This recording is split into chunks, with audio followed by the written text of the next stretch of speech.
You know, I just feel like I need to talk to you about some things. I'm trying to get situated here. It's starting to warm up a little bit. You guys can actually see the sun is coming through the window pretty strong. I've been thinking and mainly trying to process what all has been going on. There's so much going on in the world right now.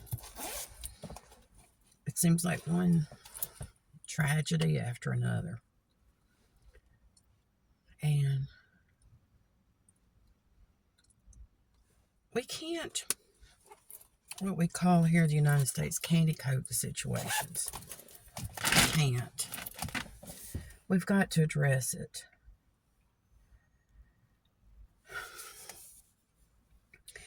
In 2012, we had some things going on that people were wanting to have verified. But in order to verify something, it needed to be investigated. Now, the phenomenon of brain communication has been proven, and we have been needing to address it as a society.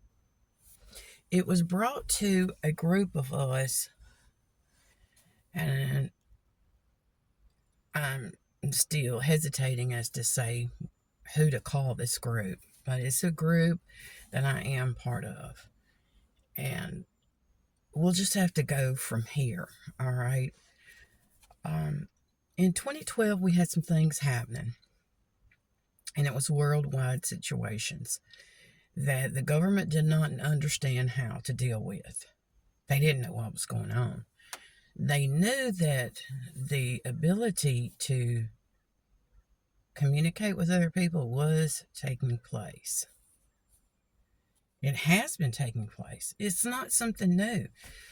This is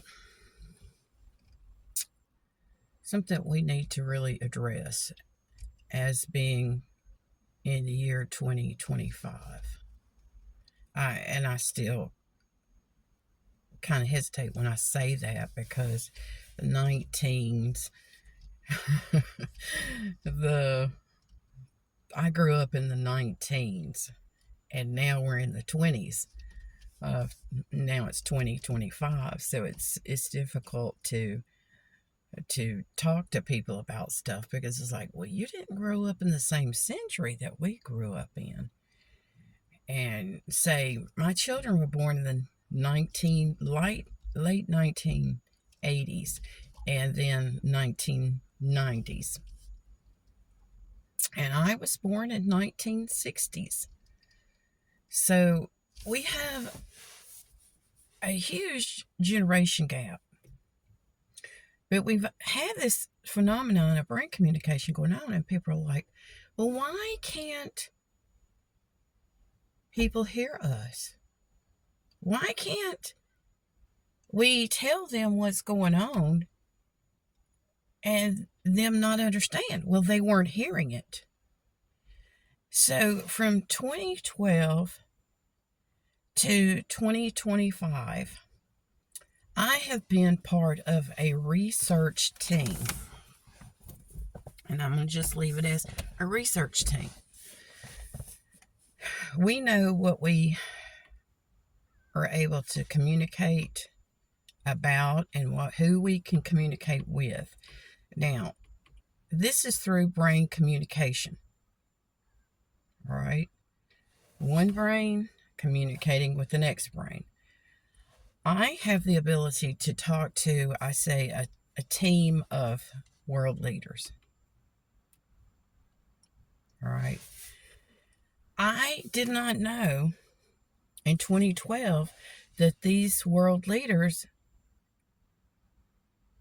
were able to communicate with just me.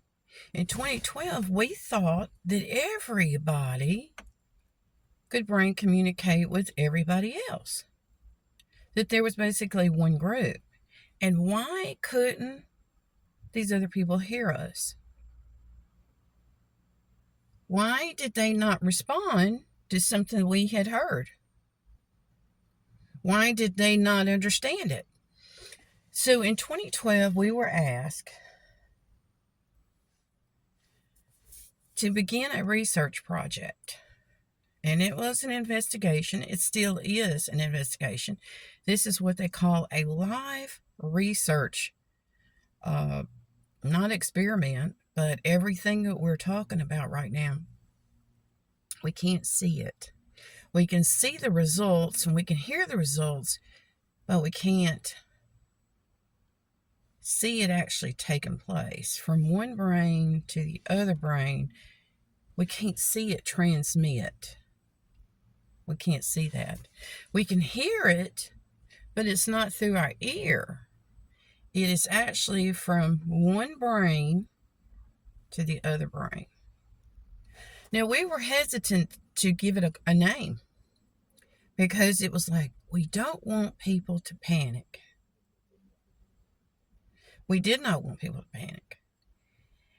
And when you have something that you're trying to prove, when it is pertaining to research, cancer research, drug research, drug trials, that kind of thing like that. I mean, in high school, I did a research project on, I had a hypothesis, how would this affect this plant? And it was in biology. And I came up with a theory of how does this, and I'm trying to think of what to say about it without telling you exactly what I used. But how would this affect this plant? Instead of just using water, I chose something in high school to give to a plant that was a natural substance that was not created by man, and I watered the plant with that. And I kept documents. My tag is bothering me. And y'all know I have neck problems, so the tag is irritating my neck right now. But anyway, back to in high school, I documented the results. Well, everybody in my class at the time had finished this research project. They had killed their plant. And mine was not just living, it was thriving. The plant was just, that nobody else could explain it. They were like, what are you doing? I said, I'm not going to tell you. The teacher knows what's going on. But it was documentation. And I did this in high school. Research is something that I thoroughly love. Now, being very inquisitive, very curious about different things can actually get you in trouble, because it's like, okay, should you be really investigating that? Should you be researching that? And it was within limits, and there was nothing harmful. There was nothing harmful. Now, when you go to researching in adulthood, you have rules that you have to go by. You have documentation that you have to actually categorize it. You have to keep it secure so other people can't steal your research. And this brain communication is something that we have been researching. I have the credentials to research this. I am part of a team. And I gotta take my jacket off and get too warm. But I am a part of a team that was asked to participate in this.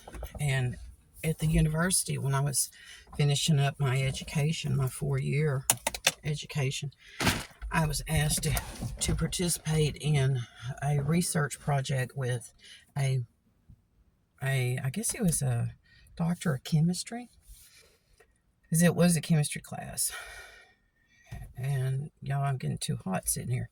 The sun coming through here, and I know it's not even 60 degrees here, but I may have to just stop right now and go find a different place to sit. So we're going to finish this in just a second.